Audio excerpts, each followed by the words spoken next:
नमस्कार। शेखर एक जीवनी उपन्यास का 8वां भाग प्रस्तुत है।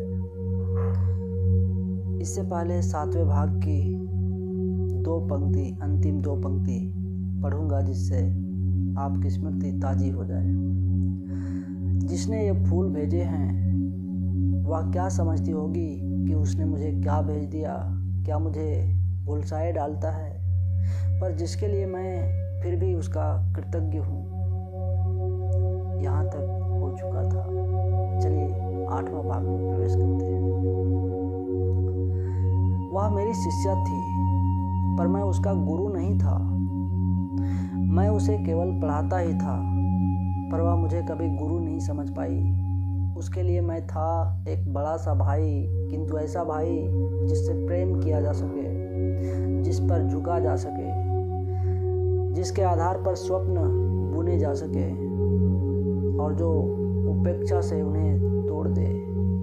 मैं पढ़ाता था, बड़ी मेहनत से पढ़ाता था, पर वह कुछ नहीं सीख पाती थी।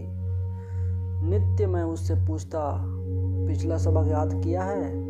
तब वह सिर झुकाकर एक निरर्थक सी मुस्कुराहट लेकर चुप रह जाती थी। तब मैं बार बार पूछता था, फिर डांट देता था और कहता था ऐसे पढ़ाई नहीं हो सकती, और पुराने सबक को दोहराने बिठा देता था। तब वह बिल्कुल नहीं पढ़ती थी। किताब सामने रखकर बड़ी मननशीलता से उसे देखती रहती थी, उन आंखों से जो बड़ी बड़ी बूंदों से भरी हुई होती थी और कुछ भी नहीं देख सकती थी।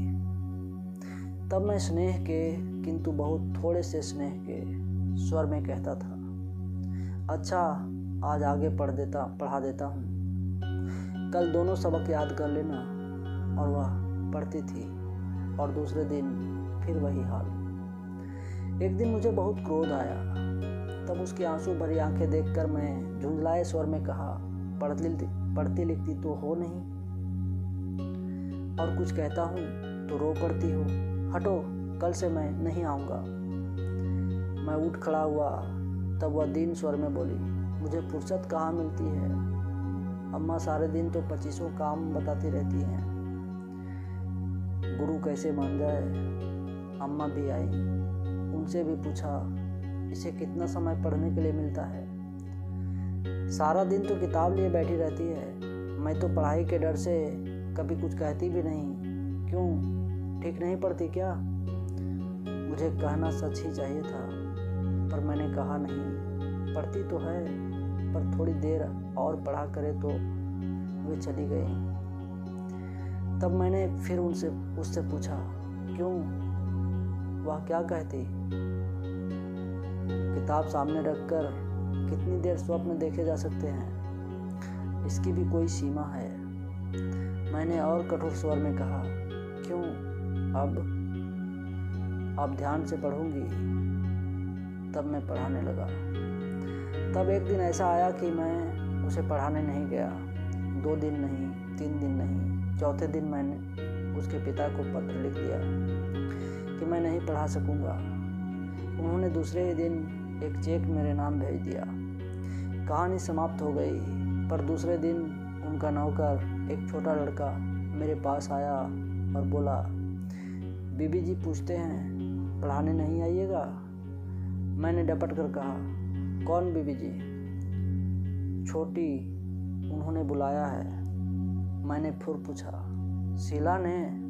हाँ। उसे शायद पता नहीं था कि पढ़ाई कैसे समाप्त हो चुकी है। मैंने कहा उनसे कहना नहीं आ सकता, उनके पिता ने पढ़ाई बंद कर दी है। वह चला गया। मुझे यह विचार नहीं हुआ कि मैं कैसे कायरता से झूठ बोला। मैं यही सोचता रहा कि मैंने विजय पा ली है। उस विजय ही में मेरी हार हुई। यदि मैं उसे सच ही कहला देता कि मैंने ही इनकार किया है, तब शायद वह अपने को अन्याय का भागी समझकर ही कुछ सांत्वना पाती। मैंने उसके लिए भी स्थान नहीं छोड़ा, और तब वे से उसकी उलाहना भरी छाया मेरे साथ साथ आती है और रोती सी कहती है, झूठे झूठे। मैं इससे बचकर भागता आया हूँ और अब भी फूलों की ओर देखकर सोच रहा हूँ, इन मुरझाए हुए फूलों से कहाँ भागूं, पर क्यों भागूं? शीला, मैंने तुम्हें धोखा नहीं दिया, अपने को अब तक अवश्य धोखा देता आया हूँ। मैं जो झूठ बोला था उसने तुम्हें नहीं भुलाया, मैं ही उसमें भूला था, पर आज मैं अपनी भूल जान गया हूँ। आज मैं तुम्हें कष्ट देने वाले तुम्हारा भाई, जो तुम्हारी श्रद्धा को कृतज्ञता से स्वीकार करता है, जो अपनी लज्जा भुलाकर कहता है कि उसने झूठ बोलकर अपने को तुमसे नहीं अपने आप से छिपाया था, यही उसका प्रतिदान है। जो तुम्हें कष्ट देने वाला तुम्हारा भाई, जो तुम्हारी श्रद्धा को कृतज्ञता से स्वीकार करता है, जो अपनी लज्जा भुलाकर कहता है कि उसने झूठ बोलकर अपने को तुमसे नहीं अपने आप से छिपाया था, यही उसका प्रतिदान है, जो तुम्हें अब तक नहीं मिला, जो शायद अब तुम्हें कभी नहीं मिल सकता, किंतु जिसे वह आज चुकता कर चुका है। जब तक फूल ताजे थे तब तक यह नहीं दिखता था कि ये कैसे बंधे हुए हैं। मैंने इन्हें अपनी कोठरी के जंगले से बांध दिया था, पर उन्हें बांधने वाला फीते का टुकड़ा नहीं दिखता था।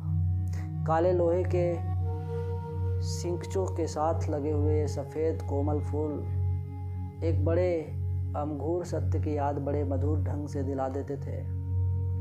आज वह फीता दिखता है, इसके अपरिवर्तन फंदे में फूल सूख चुके हैं, अपना स्मारक भर गए हैं और बेबस से लटक रहे हैं, याद दिला रहे हैं किसी चीज़ की जाने किसकी।